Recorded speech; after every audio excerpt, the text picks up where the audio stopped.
Bienvenidos a Psicomatch, un espacio para hablar de la psicoterapia y la salud mental. Hola queridos oyentes, gracias por escuchar Psicomatch. Ya vamos por el episodio 17 y en cuarentena grabamos este podcast.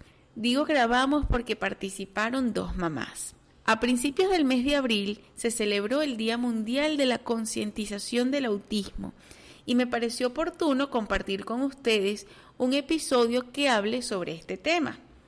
Quisiera empezar definiendo qué es el autismo. Y dentro de todas las fuentes que conseguí, quería buscar algo que fuese fácil de entender para ustedes. Conseguí una que me gustó mucho, que está en la página web de una asociación venezolana que se llama Autismo en Voz Alta. Ellos refieren o definen al autismo como un trastorno neurobiológico que afecta principalmente áreas muy relacionadas con la interacción social y las habilidades para comunicarnos principalmente.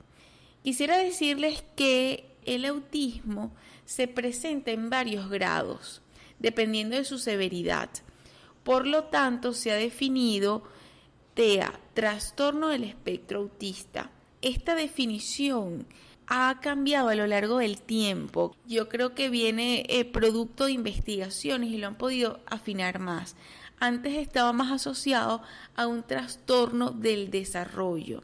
Ahorita yo creo que con esta definición se le puede dar mayor precisión a los síntomas y por ende un poco a la intervención que se tenga que dar. Hay unos síntomas que son fundamentales que ustedes los pudiesen guiar acerca de si conocen a alguien, a un niño que pudiese estar pasando o teniendo esta condición. Como dije en la definición, hay unas deficiencias que son persistentes en la comunicación y en la interacción social. El niño no logra, pasan los meses, incluso los años, y no logra decirnos o elaborar frases, por ejemplo. Comunicarse y decirnos lo que quiere es muy difícil. Y en la interacción social también, incluso con los propios familiares, principalmente porque son su primer marco referencial. También presenta patrones restrictivos y repetitivos de comportamientos, intereses o actividades.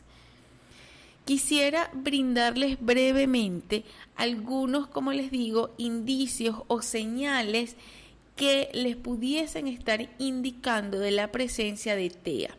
Por ejemplo, si el niñito va al preescolar o a la guardería, empezamos a ver que hay una falta de interés por otros niños.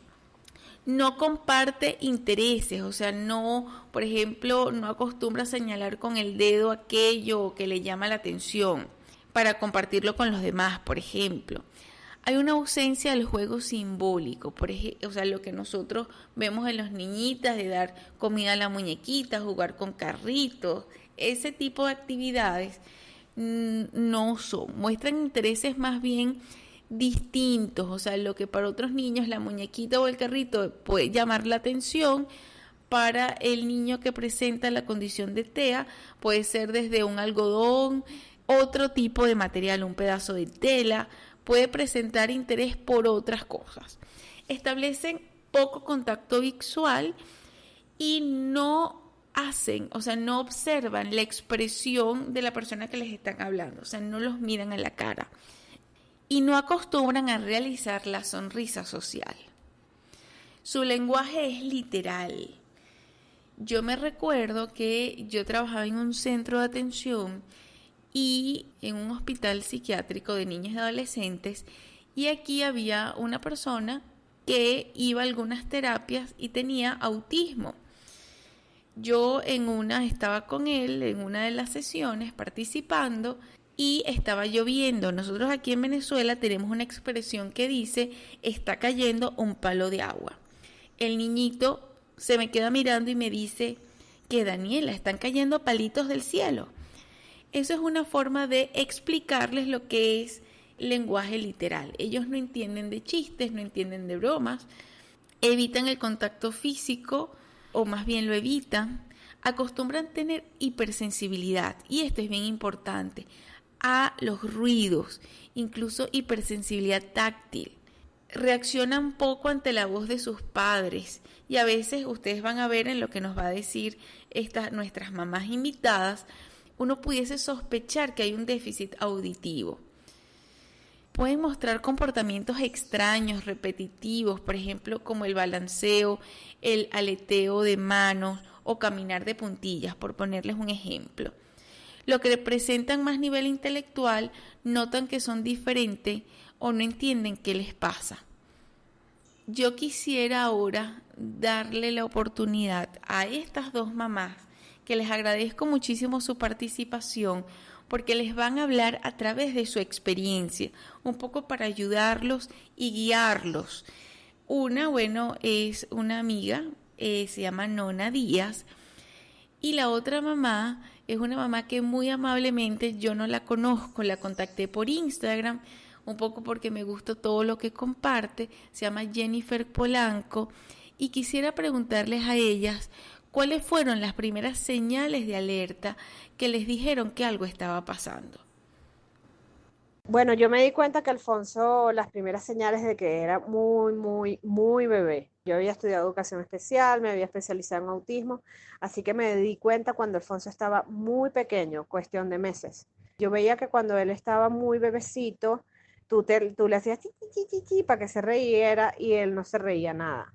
O sea, él se reía solamente si le dabas cosquillas. Después parecía como que parecía sordo, pero no lo era. O sea, tú, por ejemplo, él estaba jugando y lo llamabas Alfonso, Alfonso, y tenía como unos 6, 7 meses, Alfonso, Alfonso, y él no respondía, pero si escuchaba la comiquita de otro lugar de larga distancia, o sea, por ejemplo, él estaba en su cuarto y escuchaba en la sala que la comiquita Peppa salía gateando o gateaba hasta donde estaba la comiquita, o sea, que tú sabías que sordo no era. Esas fueron las primeras señales para que Alfonso, que me dieron a mí como que la idea de que podía haber algo similar, porque ya yo había estudiado sobre eso. Las primeras señales creo que fue un poquito difícil para nosotros identificarlas y hoy día me doy cuenta de eso. Hoy día que tengo mi segunda hija, Emma, lo que más me hizo notar las diferencias fue comparar. Muchas veces se nos dice, no comparemos, está mal que estemos comparando, pero es algo inevitable como seres humanos. Y creo que ahí fue donde yo comencé a ver las primeras señales de alerta de lo que era un hito del desarrollo, de que se suponía que Dylan debía alcanzar a cierta etapa o a medida que iban pasando los meses. Pues bueno, pasado el año de Dylan, durante el primer año él se desarrolló perfectamente. Gateó a la edad esperada, caminó a la edad esperada, era lo primero que iba a decir, se sentó a la edad esperada, caminó a la edad esperada, cumplió como que todas las fases psicomotoras que decían, bueno, el niño, y yo creo que por eso el pediatra también nunca se enfocó más allá, lo veía también porque Dylan parecía un niño completamente sano, y no con esto estoy diciendo que está enfermo, pero me refiero a que a simple vista tú no podías detectar nada en él. Lo que se nos hizo más difícil a nosotros de identificar porque pues no sabíamos. Creo que fue un día, bueno, como ya te venía diciendo, veníamos notando ciertas diferencias entre Dylan y los otros niños que eran o de su edad o estaban cercanos a su edad. Cuando íbamos a cumpleaños o alguna fiesta que nos invitaban, ahí esa era mi oportunidad para comenzar a comparar. Yo quería comparar a Dylan con otros niños porque es que uno como padre ya tiene el sentimiento y Dylan había pasado el año y Dylan no tenía, él no imitaba. Por más de que tú, por lo menos, Dylan tira un besito. Mira, nosotros pasamos, yo no sé, varios meses intentando que él hiciera eso. Cuando por fin lo hizo, no había pasado un mes y ya lo había dejado de hacer. O sea, fue algo que nos costó tanto y de repente vimos que dejó de hacerlo de la noche a la mañana. Las pocas palabras que él había comenzado a balbucear, pasado el año, fue como que tú agarraras el control de un televisor y tú le pusieras el mute. O sea, después de un año Dylan no habló más, no decía más nada. Hubo un tiempo que ni sonidos emitía, o sea, completamente en silencio. Creo que fueron parte de las señales más marcadas que veíamos en Dylan. Él alineaba todo, todos los objetos. Si en casa de mi mamá tenía un juego de pelotas de colores y había una endija, ¿verdad? Una abertura pequeña debajo de la puerta y él rellenaba toda esa apertura con pelotas de un solo color. Siempre escogía un solo color. A la edad de 1 año hacía esas cosas. Y todo eso a mí me comenzó a llamar la atención.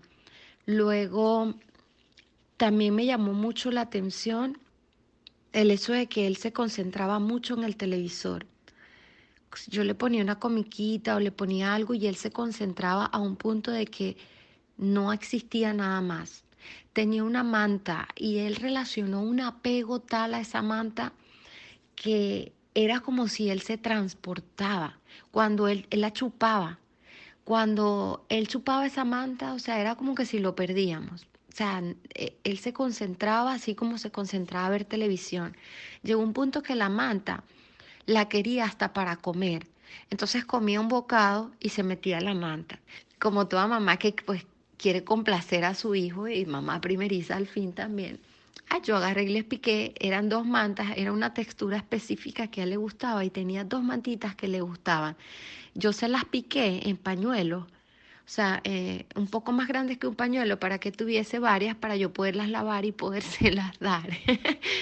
Y, o sea, ahorita me causa, o sea, me saca una sonrisa recordarlo porque a él le encantaba mucho, pero después me dolió, más adelante tuve que quitársela porque una de las cosas que me explicó la psicóloga que en ese entonces le estaba dando terapia, me explicó que eso no le hacía bien, pero eso también fue parte de las señales. Otra cosa era que él podía sentarse a jugar y era como que Dylan era sordo. Yo llegué en algún momento a pensar, mi hijo es sordo, yo tengo que llevarlo a hacerle una prueba auditiva porque yo siento que Dylan es sordo, yo le hablo y él no me presta atención.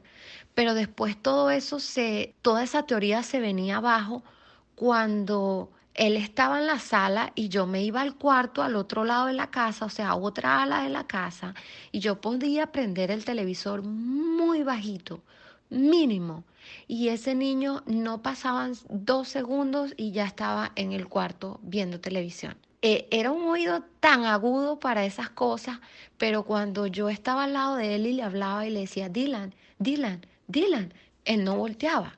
Entonces, todas esas cosas se fueron como que, Dios mío, algo pasa. Yo veía cuando íbamos a otros lugares y tenía la oportunidad de ver el comportamiento de otros niños, yo veía que la mamá llamaba a su hijo y el hijo respondía inmediatamente. Yo veía que había como que esa conexión, tú sabes, ese flujo de miradas, de que yo te miro, tú me miras, eh, esa conversación que tú logras tener con alguien donde la persona te devuelve la mirada, te devuelve el gesto, a veces sin siquiera hablar.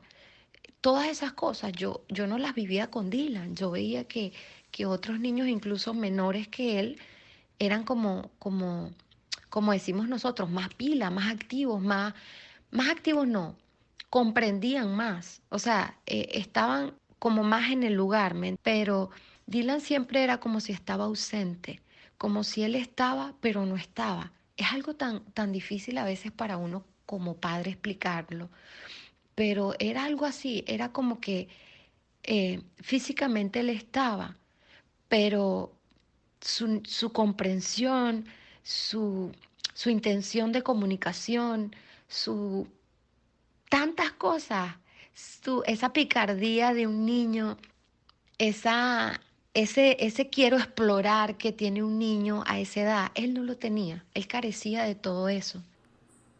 ¿A qué edad diagnosticaron a tu hijo con TEA? Él lo evalúan la primera vez cuando tiene 1 año y 6, 7 meses más o menos. Él entró en el colegio en septiembre Y bueno, ya yo sabía que esto estaba por venir, que estaba presente. Yo hablé con las maestras, le dije que estuvieran pendientes de cómo se desenvolvía con su grupo, con la reunión de grupo, con sus amiguitos. Efectivamente, si él entró en septiembre, habrá sido finales de octubre que me llamaron del colegio para decirme que parecía sordo. Yo lo evalué, ahí mismo en noviembre me dijeron